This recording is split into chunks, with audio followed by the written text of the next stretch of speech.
విషముగా మారాడు.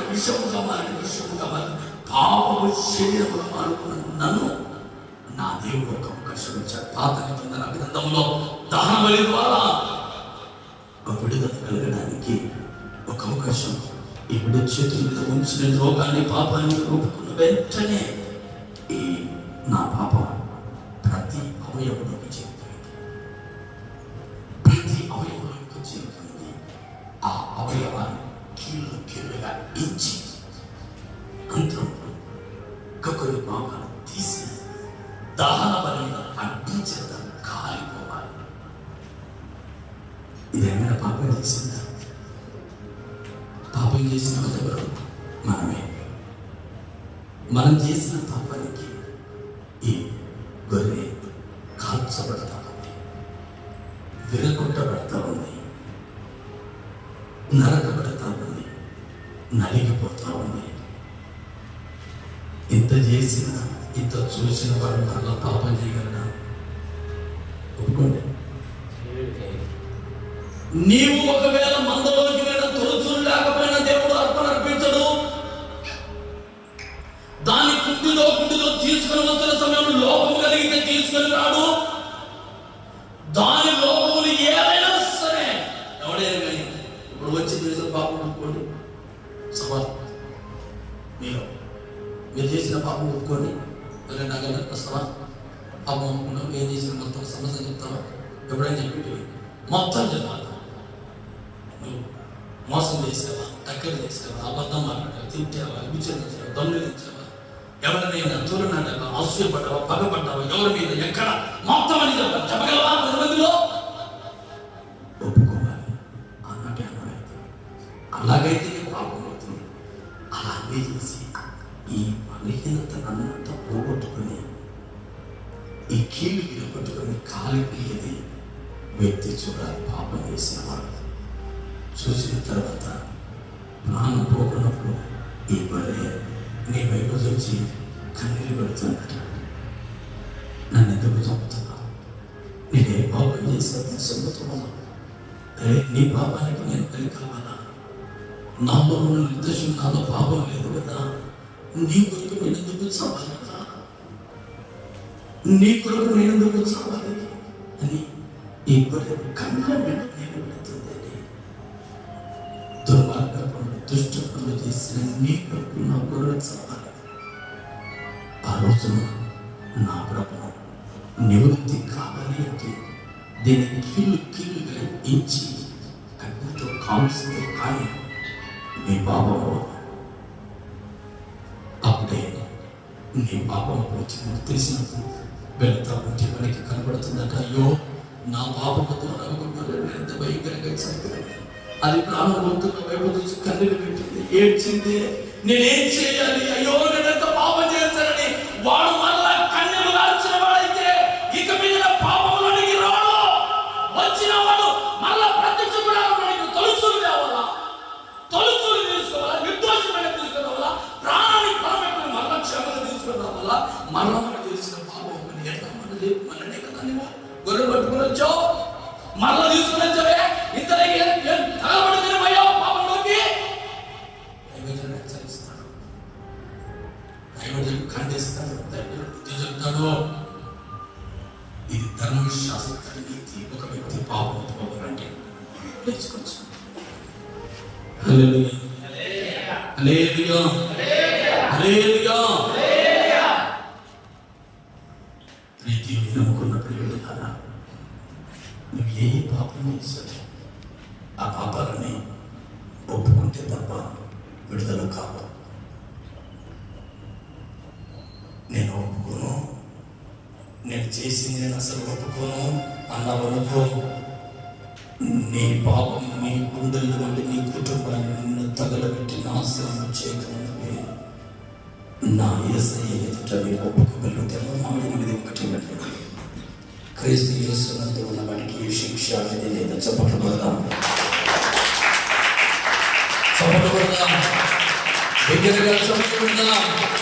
క్రీస్తు యేసునందు నమ్మి విశ్వసించి బాప్తిసం తీసుకొని ఆయనలో నిలబడిన వాడికి, ఒప్పుకొని విడిచిపెట్టిన వాడికి ఏ శిక్ష అనేది లేదు.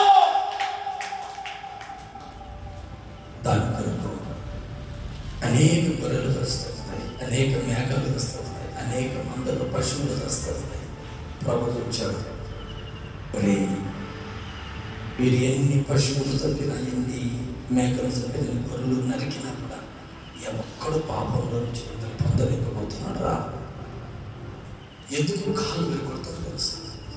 పశువులు ఎందుకు కాళ్ళు నించుతారో తెలుసా? నీకు తెలియదు.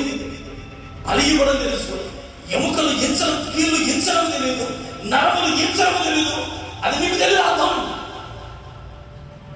ఏదో పెద్దలు చేశారు, నేను చేస్తా ఉన్నాను.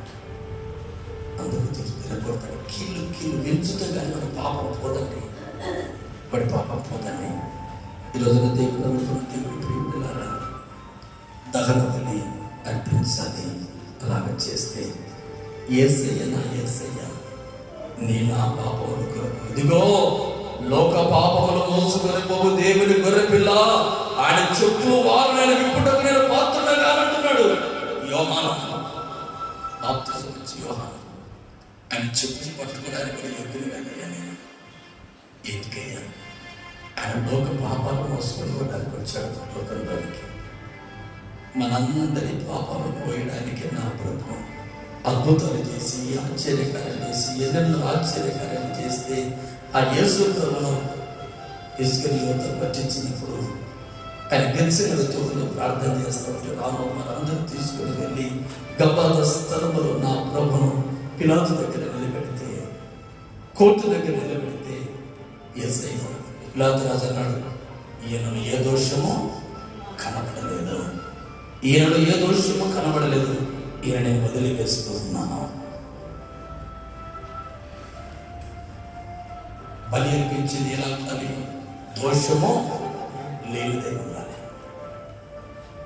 నీలో దోషము కనుగొనలేక, నీలో దోషము కనుగొనలేక, చేతులు కడిగిన పిలాతు అడిగో, చేతులు కడిగిన పిలాతు అడిగో, నీలో దోషము కనుగొనలేక, దోషము కనుగొనలేక, నీలో దోషము కనుగొనలేక, చేతులు కడిగిన పిలాతు అడిగో, అదిగదిగో అల్లదిగో కనుమరి మేటకు రానిగో, ఆశీనులను అదిగదిగో అల్లదిగో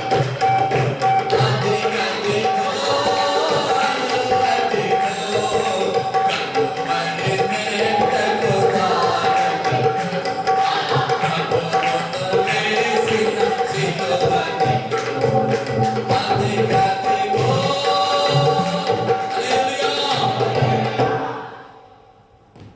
నీలో దోషము కనుగొనడానికి ఎవరికి ఉందో అధికారం? నాలో పాపం ఉందని ఎవడైనా స్థాపించగలరాని లోకానికి సవాలు వేసిన దేవుడు సర్వశక్తిమంతుడు యేసయ్య. అటువంటి యేసయ్యని ఎక్కడ నిలబెట్టారంటే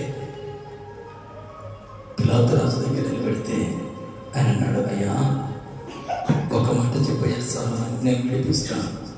ఒక మాట చెప్పు యేసయ్య, నాతో ఒక్కసారి మాట్లాడు, నాతో ఒక్కసారి మాట్లాడు, నేను విడిపించడానికి అధికారం ఉందంటే ప్రభు యేసయ్య అంటున్నాడు, నా తండ్రి చిత్తాన్ని నెరవేర్చడానికి వచ్చాను. అందుకే అన్యాయపు తీర్పు పొందుతూ కూడా నా ప్రభ నోరు మీద పడలేదండి. మౌనంగా ఉన్నాడు, ఒక గొర్రెలాగా మౌనంగా తల ఉంచుకున్నాడు. అందులో పిలాతు అన్నాడు, అయ్యా నాకు ఒక వాడుక కాదు, పస్కా పండుగ రోజున నాకు ఒక అధికారం కలదు. ఒక దొంగ నేను విడిచిపెడుతున్నాను, ఒక ఖైదీ నేను విడిపించే అలవాటు కనుక ఈ రోజు ఈ యేసయ్యను వదిలేస్తున్నాను. అందరూ అంటున్నారు, లేదు లేదు మేము ఒప్పుకోం, యేసయ్య తప్ప, యేసయ్య తప్ప. అయ్యా యేసయ్య ఏం నిర్ణయం చేసుకోలేదు. ఆయన ఉంటే ఇంకా 2 రోజులు ఉంటే బాగుపడతామయ్యా, ఆయన 2 రోజులు ఉంటే మనకు క్షేమం కలుగుతుంది, ఆయన 2 రోజులు ఉంటే మనకు బాధలు పోతాయి, ఆయన 2 రోజులు ఇంకా కొన్ని వాళ్ళు బాధపడుతున్నాయా, ఉండనివ్వండియ్యా అని పేదలు వెళ్తున్నారు. పిలాతు ఎంత మాట్లాడుతూ ఉన్నా కానీ ప్రజలు అంటున్నారు, ఆయన చంపండి, ఆయన సిలువ వేయండి, ఆయన చంపాలా, ఆయన చంపితే కానీ నాకు కక్ష తీరదు. ఏమి లేనివాడిగా చేతమైన వాడిని ఒక నిర్దోషి నేను అప్పగిస్తుందని ఆ పాపం నాకు ఉండకూడదని రెండు చేతులు కడిగేసుకొని మరి అక్కడ వచ్చాడు. ఏమైనా చేసుకుని నాకు చెప్తాను, నాకు ఈ దోషం నా మీద ఉండకూడదు, నా పిల్లల మీద ఉండకూడదు. ఈయన పవిత్రుడు, పరిశుద్ధుడు, పవిత్రుడయ్యా, ఈయనను చంపే శక్తి నాకు లేదయ్యా, జాగ్రత్త సరే. ఎప్పుడైతే మాట పిలాతు చేతులు కడుక్కున్నాడో ఇదే అతనిని తీసుకుని పోయి గర్భాధ స్థలంలో ఆకుపరిచిన స్థలం నా ప్రభును ఈడ్చికెళ్తా ఉంటే కట్టుకుని మారిపోయింది. మరొకడు వచ్చాడు, కళ్ళకు గంతలు కొడుతున్నాడు, కొడుతున్నాడు. మరొకడు కళ్ళకు గంతలు కొడుతున్నాడు, కొడుతున్నాడు. ఒకడు చుమ్ము వేస్తున్నాడు. ఎవడు వేస్తాడో కనుకో, ఎవడు ఎవడు నేను కొట్టాడు కనుకో. చిత్రబోధ చేస్తున్నాను నా ప్రభువు ఒకరికి. అని ఏంట్రా ఇంతగా చిత్రించబడుతున్న యేసు ప్రభు నోరు మెదపలేదేంట్రా? ఈయనలో బలం లేదా, ఆయన శక్తి లేదా? ఏంట్రా యేసయ్య ఇంత చిత్రహించలేదు, నోరు కూడా మెదపలేదేంట్రా? ఏంట్రా ఆయన శక్తి అని ఒకడు పరిగెత్తుకుని వెళ్ళి ముళ్ళ కిరీటాన్ని అల్లి నా ప్రభు తల మీద పెట్టి అమాంతంగా కొట్టేసరికి ఆ ముళ్ళని కలుతల్లోకి వెళ్ళి కళ్ళంట రక్తం కారుతా ఉంది.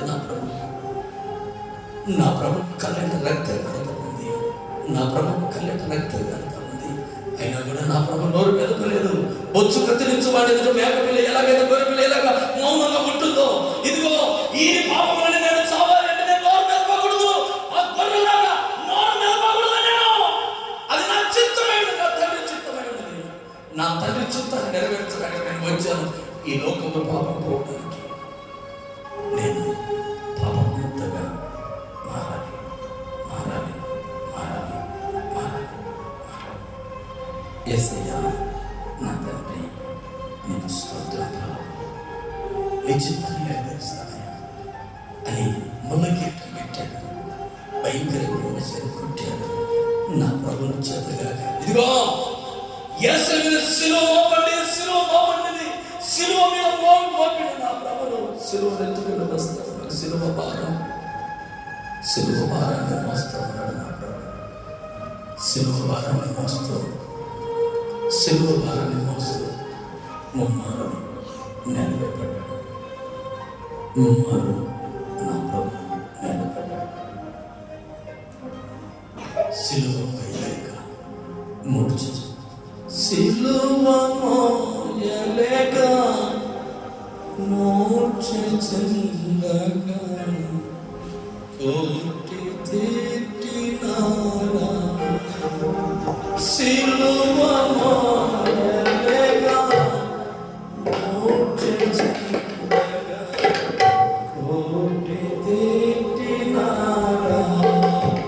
ఈ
ఎందుకు నా ప్రజల పాపాల నుంచి విడుదల పొందాలా? నీవు చేసిన భయంకరమైన పాపాలు బట్టి కళ్ళు తెరవాల, కళ్ళు తెరవాల, కళ్ళు తెరవాల, కళ్ళు తెరవాల, తల ఎత్తాలి. హల్లెలూయా. నీవు నేను చేసే భయంకరమైన పాపాన్ని బట్టి ఆయన మౌనంగా ఎందుకున్నాడు? ముమ్మారం కింద పడిపోతా ఉన్నా ఆ తలలో నా ప్రభు పడుతున్న సీమోను వస్తే సీమోను మీద భారం పెట్టాను. భారం పెడితే ఏసయ్య అంటున్నాడు, లేదు లేదయ్యా సీమోనా, నేను మోయవలసిన పనిని వెలుగు తీసుకుంటాం లేదయ్యా, నా శిలువ నాకు మరలా ఎత్తుకుంటని మరలా శిలువను భుజాన వేసుకొని నా ప్రభు కలువరి యాత్రకు ప్రారంభమైంది. మరలా కలువరి యాత్ర నా ప్రభు ప్రారంభం చేశాడు. ఇంత బాధపడుతున్నా ప్రభు ఎందుకు చేశాడు తెలుసా? ఇంత మౌనంగా ఎందుకున్నాడు తెలుసా? నా ప్రభు మనందరి పాపములను బలి పశువుగా మారుతూ ఉన్నాడు. లోక పాపములు మోసుకొని పోయి దేవుని పిల్లలు, లోక పాపము మోసుకొని దేవుని పిల్లైన అన్ని తీసుకుని నా ప్రభు మౌనంగా ఆ కలువరి కిందికి వెళ్తామన్నాడు. అప్పుడు ఒక మాట అంటాడు, దేవా నా దేవా, వీరేం చేస్తున్నారో తెలియదు, వీరిని క్షమించండి. లూకాసు వార్త 23:34 ఉంటుంది. తండ్రి వీరేమి చేయించున్నారు మీరు ఎరుగరు, వీరిని క్షమించు. క్షమించు క్షమించు క్షమించు క్షమించు క్షమించు క్షమించు. దేవుడు సర్వశక్తి కలిగిన దేవుడు అండి, సర్వోన్నతమైన దేవుడు అండి. తెలియజేసిన తప్పును నా ప్రభు తెలియపరుస్తాడు. తెలియక చేసిన తాపు మన్నించమని తండ్రి నడిగినావా, తెలియక చేసిన తాపు మన్నించమని తండ్రి నడిగినావా, ప్రేమ స్వరూపుడా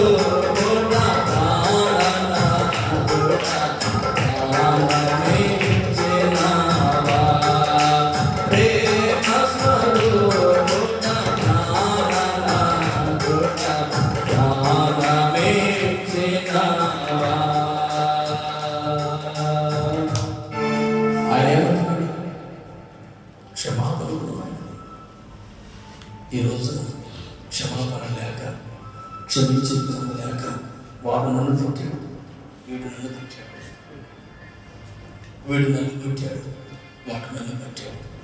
చిన్న చిన్న వాటికి పార్టీని పెట్టుకొని లోకంలో నాశనం వల్లేలా ఎంతో మంది ఉన్నారు. దేనికి? క్షమించే గుణము లేక, తప్పును చేసిన తప్పును క్షమించే మనసు లేక, ఏదో తప్పు తెలిసిన తెలియక చేస్తా ఉన్నట్లే నేనే సర్దుకుని పోయి క్షమించకపోతే ఎలాగా? ఆ మనసు లేక లోకంలో కుటుంబాలు నాశనం అవుతున్నాయి, రాజకీయాల్లో గొప్ప వాళ్ళు నాశనం అవుతున్నారు, కుటుంబాలుగా నాశనం కావడానికి ఏది మూలం కాబట్టి క్షమాపణ, క్షమించే గుణం ఉండాలా. యేసు మన తర్వాత శిష్యులు నేర్పడే, నేను పోయిన తర్వాత మీరు కక్షలు పెంచుకోవడానికి కాదని పెంచినది, మిమ్మల్ని 12 నుంచి పెంచినది ఏంటికి? కక్షలు పెంచుకుని ఓరుకోరు కొట్టుకొని చావడానికి అనుకున్నావా? దేనికి పెంచాలనుకున్నావు? కక్షలు పెంచుకోవడానికి కాదు, కొట్లాడడానికి కాదు, రోషం పెట్టుకోవడానికి కాదు. యేసు ప్రభు ఒక్కసారి ఆజ్ఞిస్తే తాను దేవదూతలు వచ్చారంటే ఒక రెక్క దేశం, 2 రెక్కల కదా చాపిదంటే 2 దేశాలు అంత బలమైన సైన్యం నా ప్రభు దగ్గర ఉంది. వేల మందిని ఒక్కసారి ఖడ్గంతో లాగంటే తుత్తునియలుగా దేశం మాత్రమే బలమున యేసు దగ్గర ఉంది. అంత బలజ్ఞుడు, ఇంత ఓపిక ఎలాగా ఉన్నాడు, ఇంత క్షమాపణ కలిగిన ఎందుకున్నాడు? నీకు బలం ఉందా? ధైర్యం ఉందా? సాహసం ఉందా? డబ్బుదనం, బలదనం అన్ని ఉన్నా క్షమించే గుణం ఉండదు, ఓర్చుకునే గుణం ఉండదు. తిడుతున్నారని, కొడుతున్నారని అసూయపడి పగలు పెంచుకోవడానికి కాదు. యేసయ్య నమ్ముకున్నది రోజున క్షమించే గుణం నాలో ఉండాలా, నీలో ఉండాలా? ఈ రోజు దేవుని ప్రియ బిడ్డలారా, పేతురు దుర్కోడు కదా, అయ్యా నీవేమంటావు? ప్రేమ రాజ్యము, క్షమించే రాజ్యం అంటావు ఉన్నావు అని ఒక మాట మత్తయి సువార్త మాట చూద్దాం, 18:21 చూద్దాం. మత్తయి సువార్త 18:22. ఆ సమయంలో పేతురు ఆయన యుద్ధకు వచ్చి, ప్రభువా, నా సహోదరుడు నా ఎడల తప్పిదము చేసిన ఎడల నేను ఎన్ని మార్లు అతన్ని క్షమింపవలెను. ముందుగా కోపం ఎక్కువ ఎవరికి? పేతురు. ప్రభువా, నా మీద ఎవడైనా కానీ, సహోదరుడు కానీ ఎవడైనా కానీ తప్పిదము చేస్తే ఎన్నిసార్లు క్షమించాలా అని చెబుతూ తీర్పు ఆయన చెప్తున్నాడు. మళ్ళా 7 సార్లు రాలా? ఎందుకంటే 7 సార్లు అయితే 7 సార్లు క్షమించిన, నెలకోసారి క్షమించిన ఏ నెల పగైపోతుంది. 7 సార్లు క్షమించిన తర్వాత వాడిని ఏం చేయొచ్చు అనుకున్నాడు, వాడిని కొట్టొచ్చు అనుకున్నాడు. ఎందుకంటే పేతురుకు దురుసతనం ఎక్కువ. యేసయ్య అన్నాడు, కిందికి వచ్చిన చదువు. అందుకు యేసు ఇట్లా అంటున్నాడు, 7 మార్లు మట్టికే కాదు, 70 మార్లు మట్టుకొని నీతో చెప్పుచున్నాను. ఎన్నేళ్ళు? 70 ఏళ్ళు క్షమించాడు. 75 ఏళ్ళు ముసలుడు అవుతాడు. హల్లెలూయా. ముసలుడైనాక పగ తీర్చుకుంటాడా? ముసలుడయ్యాక శక్తిగా ఉంటాడా? ముసలుడయ్యాక యుద్ధం చేయగలడా? ఏం లేదు. యేసే చెప్తున్నాడు, ఏమయ్యా ఉండండి, నిన్ను వెంబడించి, నేను వెంబడించిన తర్వాత క్షమించమంటావు, ఎవడని కొడితే ఊరుకున్నంటావు, కుడి చెంప కొడితే ఎడమ చెంప చూపుకుంటున్నావు, క్షమించమంటే తన్నం తినమంటున్నావు, అందరితో తిట్టించుకోమంటున్నావు. ఏందయ్యా నీ రాజ్యము? నా ప్రభు రాజ్యం ప్రేమ రాజ్యం. కొట్టుతాడు. హల్లెలూయా. నా రాజ్యము యేసయ్య రాజ్యము, క్షమించే రాజ్యము. నేను తిడుతున్నా, కొడుతున్నా, అవమానం చిరకి చంపుతూ ఉన్నా కూడా నీలో క్షమాపణ ఉంటేనే ఆయన రాజ్యంలో చేరగలవు. చిన్న వాటికి పెద్ద వాటికి చిరుతూరు అంటే ఎత్తు వేస్తే నువ్వు దేవుని నమ్ముకున్నావు. ఇంకా లేదో చిన్న వాటికల్లా ఈ రోజున చిన్న వాటికల్లా కక్షలు పెట్టుకుంటున్నా. దేవుని పిల్లల కక్షలు మనకు అపకారం చేసిన పగ ఉండకూడదు. ఆయన రాజ్యంలో ఆయన అడుగుతాడు మనం ఉన్నాం కనుక ఏమన్నాడు? 70 ఏళ్ళు క్షమిస్తున్నా. 70 ఏళ్ళు క్షమిస్తే ఇంకేముంది? ఏముంది లేదు. మనిషిలో క్షమాపణ ఉండాలి, క్షమాపణ అందుకు నా ప్రభు భూలోకానికి తెచ్చి, నా ప్రభు మనందరి పాపముల నిమిత్తం సమస్తము ఆయన ఎదుట ప్రభు నుండి మరొక మాట చదువుతున్నాం. లూకా సువార్త 23వ అధ్యాయం 39 నుంచి 40 చదవద్దు, ఇంటికి వెళ్ళిన 2వ మాట అంటున్నాడు. ఇక్కడ ఇద్దరు దొంగల మధ్యమున యేసుని తీసుకుని వెళ్ళారు. తీసుకుని వెళ్ళి సిలువ వేశారు. ఒకడు అంటున్నాడు, యేసయ్యా నీవు దేవునిపైకి దిగిరా, దిగి వచ్చి నన్ను కాపాడు, నిన్ను కాపాడుకో, మమ్మల్ని కూడా కాపాడు, అప్పుడు నువ్వు దేవుని నమ్ముతా అంటున్నాడు. హల్లెలూయా. ఇద్దరు దొంగలు అవుతుకొకరు ఎత్తుకొకరు యేసయ్య మధ్యలో ఉన్నారు. ఒకడు అంటున్నాడు, అయ్యా నీవు దేవునిపైతే, ఆ మాట ఉంటాయి, నీవు దేవుని, నీవు క్రీస్తువు కదా, నిన్ను నీవు రక్షించు, మమ్మల్ని కూడా కాపాడచ్చు. హల్లెలూయా. నువ్వు క్రీస్తువు కదా, దేవుని కుమారుడు కదా, నిన్ను నీవు రక్షించుకో, మమ్మల్ని రక్షించు. మళ్ళీ అందరిపై లోకంలో దొంగతనం చేస్తాం. ఆలోచన సావబతుకుల్లో ఉన్న అభివృద్ధి అలవాటు పో. కొంతమందికి చచ్చావురా, కొద్దిసేపు ఉంటే ఎండకు వస్తావురా అంతా ఉన్నా కూడా ఇంకా నేను కాపాడు లోకంలో కనుక దొంగతనం కోరిక కొడుకుంటుంది, పాడుకుంటుంది, చచ్చిపోతా ఉన్న కొన్ని అలవాట్లు మారు. చాలా మంది అంటూ ఉన్నారు, దేవుడైతే యేసయ్య నిజంగా దేవుడైతే నాకు బాగు దేవుడు, నేను నమ్ముకుంటా. యేసయ్య చేస్తే బాగు దేవుడు, దొంగ బుద్ధి ఎక్కడ పోతుంది? అప్పుడు అన్నాడు, మరొకడు అన్నాడు, నీకు నాకు తగినదే శిక్ష, దొంగతనం చేశాను. కానీ యేసయ్య దొంగతనం లేదురా, ఆయన స్వచ్ఛమైన మంచి మనిషిరా, ఆయన ఏ పాపం లేదురా అని యేసయ్య గురించి, యేసయ్య నీ రాజ్యం నన్ను చేర్చుకో, జ్ఞాపకం చేసుకో. నీవు నాతో కూడా పరదేశంలో ఉంటావు. సభలు పెట్టు. ఒక దొంగకు దేవుడు రక్షణించాడు, ఒక దొంగకు పరలోక రాజ్య స్థానం ఇస్తూ ఉన్నాడు. నీకు ఇవ్వడా నాకు ఇవ్వడా? ఈ రోజున ఆయన అడగలవా? అసలు దొంగడికి రాజ్యం గురించి ఏం తెలుసు? అసలు దొంగలు ఎక్కడ ఉంటారో మాట చెప్పండి. ఎక్కడ జనాలు ఉంటే అక్కడ దొంగలు ఉంటారు. ఎక్కడికి తిరుగుతున్న ప్రాంతాలు అంటారు, ఇక్కడ దొంగలు ఉన్నారు జాగ్రత్త అని వస్తూ నువ్వే బాధ్యులు, నాకు సంబంధం లేదంటారు. ఎక్కడ జనాలు ఉంటే అక్కడ, ఇక్కడ దొంగలు ఉన్నారు జాగ్రత్త, మీ ఇష్టం, మీ సొమ్ము జాగ్రత్త. దొంగలు జనాలు ఎక్కడ ఉంటారు, దొంగలు అక్కడే ఉంటారు. యేసయ్య ఎప్పుడు ఎవరు ఉన్నారు? జనాలు ఉన్నారు. దొంగలే అంటారు. ఆయన ఎప్పుడు అంటారు? ఎప్పుడు దొంగతనం చేసే దగ్గర జనాలు దొంగతనం చేద్దాం చేసే కూడా వచ్చిండొచ్చు. ఏసై చెప్పిన మాటలు వినొచ్చు. దొంగతనాలు మానుకోవడానికి ఆయన రాజ్యం ఉంటుందని తెలుసుకున్నాను. ప్రభుని దేవుని పిల్లలారా, ఈ రోజున దేవుని సన్నిధిలో ప్రభు మాట్లాడుతున్న మాట ఒకటి, నీ పాపం ప్రాయశ్చిత్తం కలగాలంటే నిజమైన దేవుడు ఆయన సొంత రక్షకుడు, ఆయన నమ్ముకుంటే కలిసి పరలోక రాజ్యం ఉందని ఎవడైతే నమ్ముతాడో నమ్మిన వాడికి నా దేవుడు నిత్య రాజ్యము స్వాస్థ్యం కలిగిస్తాడు. హల్లెలూయా. నమ్మిన వాడికి నిత్య రాజ్యం కలిగిస్తాడు నా ప్రభు. అలాంటి ప్రభు సిలువలో ప్రాణం పెట్టి సంపూర్ణముగా మన పాపములన్నీ భుజాల మీద వేసుకొని మన పాపాల కొరకు ఆయన 3 గంటల సమయం ఏలి లామా సమర్థాన్ని బిగ్గరగా కేక వేసి తప్పికొలుచున్నానని చెప్పి తల వంచి సమాప్తమైనదని దేవునికి ఆత్మను అప్పగించాడు. తల వంచి ఆత్మను దేవునికి అప్పగించాడు. ప్రియ దేవుని పిల్లలారా, నీ పాపము అట్లే నివృత్తి అయింది. నీ పాపం ఆయన మరణంతో మన పాపముల నిమిత్తం ఆయన బలిపశువులాగా చనిపోయాడు. ఇప్పుడు ఒక మాట నుండి కీర్తన గ్రంథం 90వ కీర్తన 8వ వచనం. మా దోషములను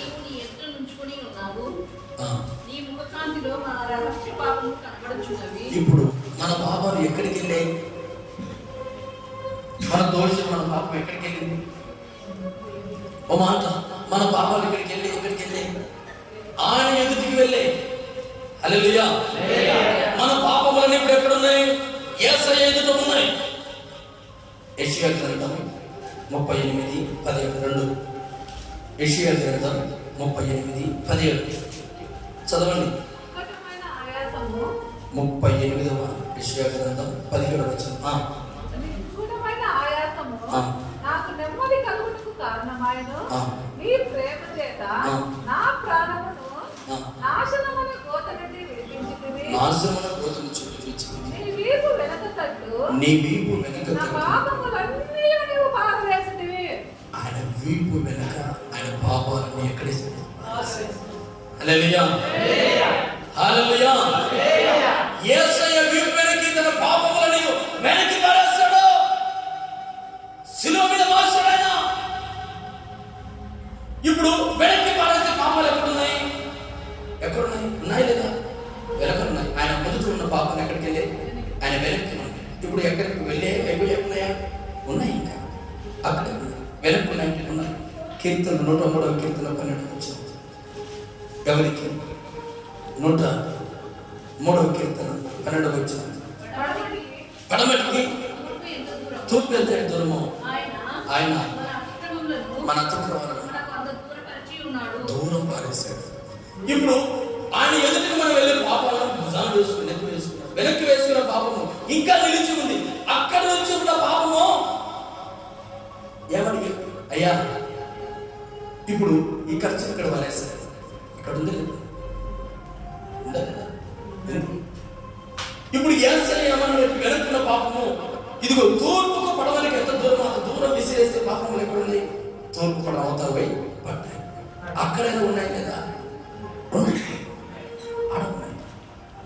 మళ్ళీ ఏం చేయాలి పాపము అని మీకు అర్థం 7:19 చూద్దాం. 7:19 యేసయ్య పాపాలు ఎక్కడికి వేశాడు? ఒకసారి మూల భాషలో మాట్లాడుతూ చివరిగా మాట్లాడుతున్నాం. యేసయ్య ఎదుట ఉన్న పాపము, మన పాపమును ఎదుటి వెళితే భుజాల మీద వేసి వెనక్కి వేసుకున్నాడు. వెనక్కి వేసుకున్న పాపము తూర్పు పడవలకి ఎంత దూరం? తూర్పు పారవేశాడు. అక్కడ నిలిచింది. ఆయన మరలా మన యందు జాలిపడును. మన దోషములను అణిచివేయును. వారి పాపములన్నిటిని సముద్రపు అగాధములలో నీవు పడవేయు. సముద్రపు అగాధం ఇప్పుడు ఇక్కడైతే కాదు. ఈ ఏడు ఇదిగో ఈ తూర్పు పడవల దూరం వేస్తే మన పాపాలు వస్తుందని పట్టుకుంటాయి కనుక ఈ పాపాలు ఇక్కడ కూడా ఉండకూడదు అని ఆ పాపాలు తీసుకుని సముద్ర అగాధములో తొక్కి పడేస్తాడు. హల్లెలూయా.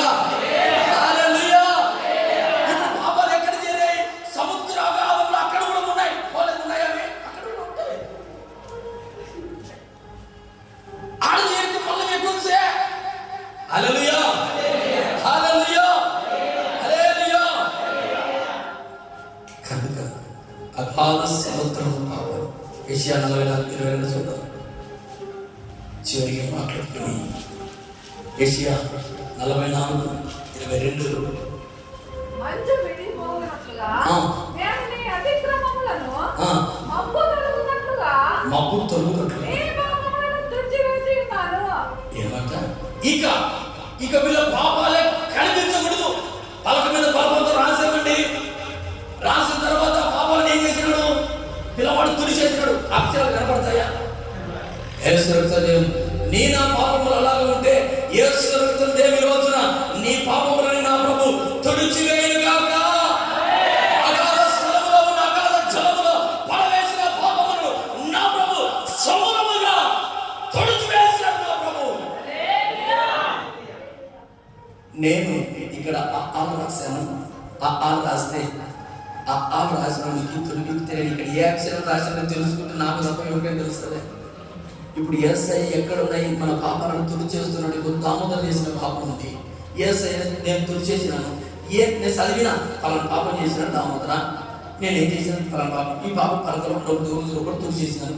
చదివిన నాకు తెలుస్తుంది లేదా? ఇప్పుడు ఎక్కడొచ్చే పాపాలు? హల్లెలూయా, హల్లెలూయా. ఇప్పుడు పాపాలు ఎక్కడున్నాయంటే ఇప్పుడు కనీసం దేవుని సన్నిధిలో అగాధ స్థలంలో ఉన్న పాపాలు తుడిచివేసిన యేసయ్య జ్ఞాపకం ఉన్నాయంలో. ఎవరు ఏ పాపం చేశారో, ఎవరు ఏ మరణంలో ఉన్నారో, ఎవరు ఎలా బ్రతికినప్పుడు ఎక్కడ ఉన్నాయంటే యేసయ్య మొదలులో ఉన్నాయి. యేసయ్య తెలుస్తుంది ఎవరు చేశారు. ఇప్పుడు దాన్ని ఎలా పోగొట్టాలా? 43:20 యెషయా గ్రంథం 43:25 నేనే నా చిత్తానుసారముగా నీ అతిక్రమములను తుడిచివే. నా చిత్తం అంటే నా సొంత అభిప్రాయంతో నా మనస్ఫూర్తిగా నీ కొరకు ప్రాణం పెట్టాను. ప్రాణం పెట్టిన నేను సమూలముగా నీ పాపమును తుడిచివేసిన నేను నీ పాపములకు సమస్తము జ్ఞాపకమే చేసుకుని పైన తలంపులో ఉన్న పాపం కూడా యేసు తొలగించాడు. చప్పట్లు కొడదాం. హల్లెలూయా, హల్లెలూయా, హల్లెలూయా. ఈరోజు ఏ పాపంలో ఏ బలహీనతలో బ్రతికావో ఆ పాపములని నా ప్రభు అక్కడ పైన మొదటి ఉన్న పాపము శిలువ మీద మోసాడు. వెనక్కి వేసిన పాపము తూర్పుకు పడమరకు ఎంత దూరం వరకు దూరం పడేశాడు. అయ్యో అక్కడ ఉన్న పాపాలనైనా బిడ్డలవి మరల వస్తాయి. అక్కడి నుంచి అగాధ స్థలములోకి వేశాడు. అగాధ స్థలములో ఉన్న పాపములు నా ప్రభు తుడిచివేసిన పాపములు ఆయన మనసులో ఉండకుండా జ్ఞాపకమే చేసుకోకుండా ఉన్నాడు. అటువంటి సర్వశక్తి కలిగిన దేవుడు మన ఆరాధిస్తున్న దేవుడు. నీ నా పాపములు నా ప్రభు తుడిచివేస్తూ ఉన్నాడు. నీ నా పాపములు కొట్టివేశాడు. ఈ రోజున నీవు చేసిన పాపము ఈ రోజున ఈ మంచి శుక్రవారం ఎలా మారింది?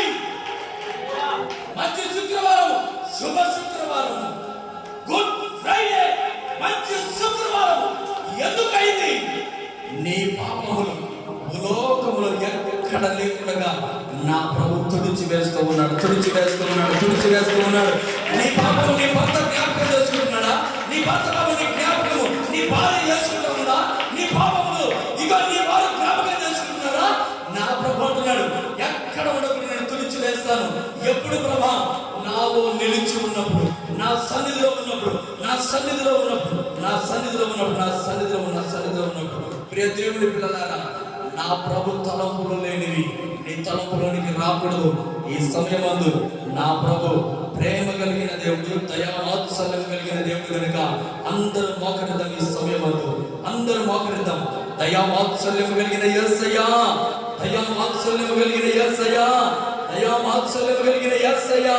నేను చేసిన పాపం అందరూ జ్ఞాపకం చేసుకుంటారేమో కానీ నీవు జ్ఞాపకం చేసుకోవయ్యా.